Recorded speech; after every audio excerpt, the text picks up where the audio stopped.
तो हेलो दोस्तों, जो कि खेसारी लाल की बेटी के ऊपर जो गाना बनाया गया था कृतिया के गाटा, जिसके सिंगर पंकज सिंह है, वो बताया जा रहा है कि पवन सिंह से उसका कनेक्शन जुड़ा हुआ है, क्योंकि पवन सिंह उसका मदद कर रहा है। और पहले ये वीडियो देखिए आप, जो जिसमें खेसारी रो रो कर अपनी बेटी के बारे में बोल रहे हैं। भाषा के लोग कर रहे हैं, जिस भाषा की वो बेटी है।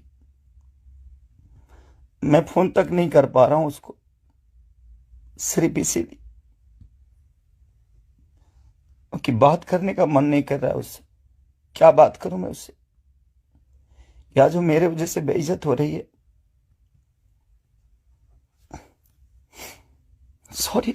तो इसी के साथ एक और वीडियो वायरल हो रहा है यूट्यूब पे, जिसमें बताया जा रहा है कि पवन सिंह जो है पंकज सिंह का साथ दे रहे हैं, लेकिन उस कॉल रिकॉर्डिंग को ध्यान से सुनने के बाद पता चलता है कि वो कॉल रिकॉर्डिंग पवन सिंह का है ही नहीं, बल्कि वो सबसे पुराना कॉल रिकॉर्डिंग है, 3-4 साल पहले का कॉल रिकॉर्डिंग है। उसमें कहीं भी कृतिया के गाटा, जो कि गाना अभी वायरल हुआ है, जो कि गाना अभी बना है, कहीं में भी उसका जिक्र नहीं है। तो उसको कुछ व्यूज पाने के चक्कर में पुराने कॉल रिकॉर्डिंग को उठा कर यूट्यूब पे डाला जा रहा है। इससे साफ पता चलता है कि इसमें पवन सिंह का कोई हाथ नहीं है, वो कॉल रिकॉर्डिंग पुराना है।